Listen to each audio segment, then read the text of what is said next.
Just talking musicals with you. For anybody that hasn't seen Last 5 Years or knows how it's done, do you want to talk about how it was set up? Yeah, well, Jonathan, our director, had this amazing concept of because the piano in the last 5 years, if you've heard it, it's very just Robert Brown's piano style is just mind blowing. It's so intricate, Yes. jazzy, and just like really, I find the his piano stuff is so iconic, and you know as soon as you hear it's Jason Robert Brown. And so Jonathan kind of had this idea that the music was kind of its own character, its own world, and that we would, I think initially he was thinking we would have two pianos and we would play pretty much the whole way through. And then he was like, no, he wanted to still be theatrical and stuff. So then he kind of came up with the idea that we would accompany each other. So while Ollie sang, I played, and that was amazing. So Ollie played when I was singing, and I played when Ollie was singing, except for some really clever moments Jonathan had where we like kind of really subtly interact, or he did some cool things. We had a revolving stage, so a lot of it like was symbolizing time passing, because the show does this thing where Kathy moves backwards in time, so she starts at the end of the relationship, and Jamie starts at the start of the relationship, so they kind of meet in the middle for their wedding and then go back again. So he just had this really incredible idea with the revolve, with the piano, and with the way he wanted to do it. So it was just so thrilling and cool to be a part of it in that way, because it was so fresh, and I am such a fan girl of the show, so I knew it so well, but I was so excited to see how he wanted to do it. So it was really cool what he did. And I think the piano is so key with Jason Robert Brown, isn't it? Because he is a pianist and arranger Yeah, first and foremost by trade, isn't he? And he would quite he was known for playing his stuff when he was playing in wherever he was playing when he was a younger composer writer in bars and cafes. And I think, isn't that how he met Daisy Prince, who first kind of discovered him as a really talented writer composer when he was playing somewhere one day, and she said, oh, I like this. yes, yeah, it's so cool, isn't it, that he met, like, that Daisy Prince met Jason. You just like those chance meetings are just like how mad. Daisy Prince walks into a bar and Jason Rock Brown is playing piano. Like it's just mad, isn't it? It's so cool. Yeah. And yeah, I remember that song as well. Yes. Sorry, I was just going to say, because I remember talking to a friend of mine who is a trumpet player, Annette Brown, and she was saying um, one one of the key things for young musicians these days is to get out there. And when you haven't got any work in particular lined up and you're thinking, oh, what am I going to do, what next, she Yeah. said just take opportunities to go and play somewhere. Sometimes you can't see the sense of going to work somewhere, like going to do a playthrough that what's in it for me, but you Yeah. go there and you don't know who you're going to meet, or you Yeah. don't know who's going to hear you, you don't know who's going to walk through the door. Yeah. But even if nothing like that happens, it's practice. But isn't it funny how, yeah, he wasn't expecting something to happen, and then that magic moment happens and your life changes. So cool, isn't it? Yeah. It's Yeah. amazing. And I love that about Last 5 Years, because not that I've seen it, but it's the fact that the piano is it's Jonathan O'Boyle, isn't it? Yes. The director. But whose idea was it? Because suddenly you wouldn't think that the piano is central, isn't it? Because it is in the central revolve.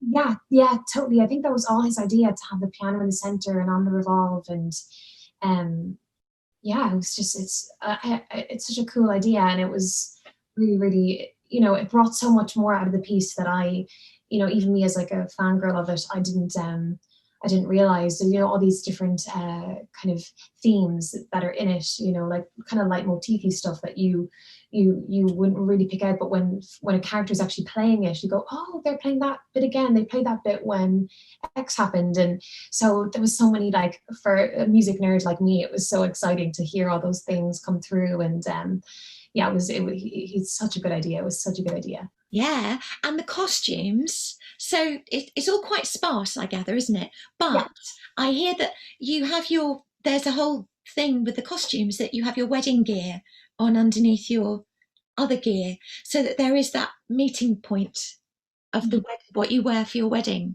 Is that Yeah. right?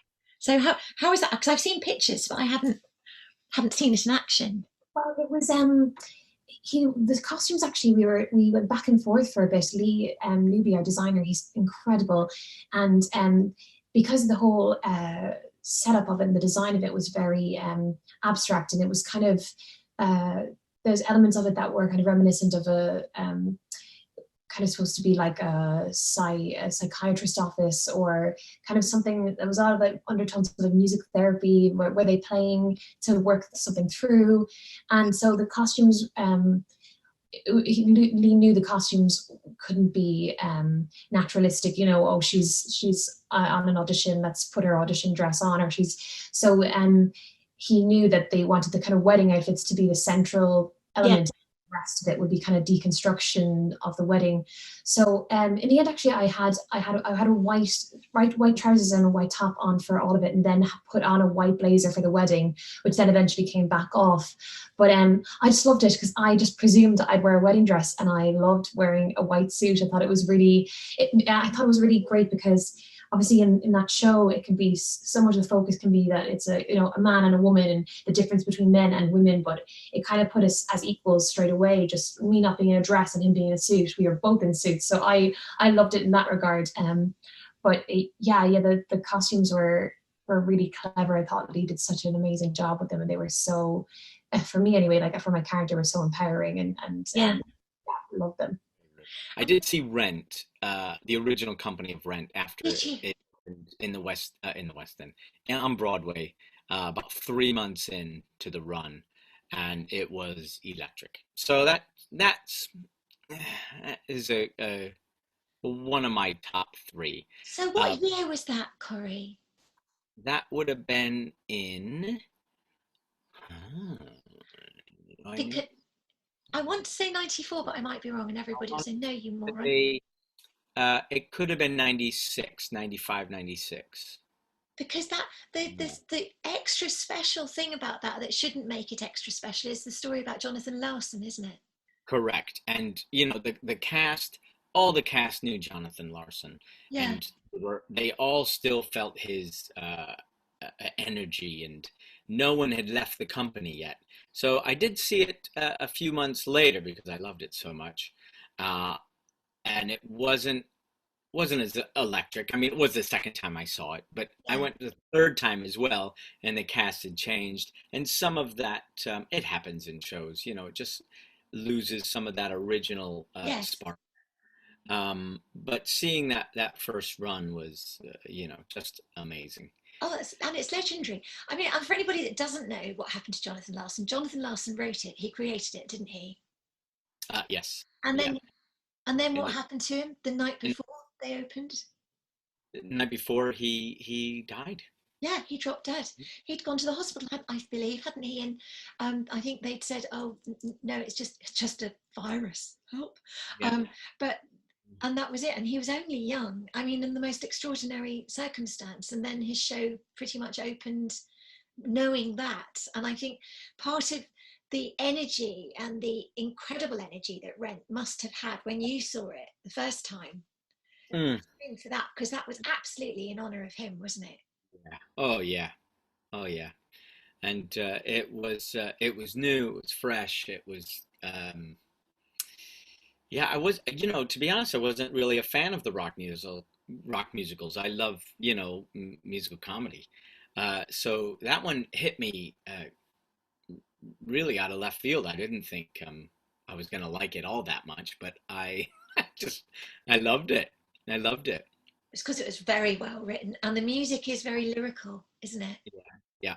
I did have to. I did go back and I listened to the score, and I read the lyrics as I listened to it. And then when I did go back the second time, I went, "Oh, that's what they were saying. Oh, that's what that means." And that was the fun of it as well, because when you're singing that hard rock stuff, sometimes lyrics don't burst through, do they? No. So it was, and now I still sing it. My kids, my 7-year-old asks me, "Dad, what time is it?" And I sing, "Well, it's gotta be close to midnight." Just talking musicals with you.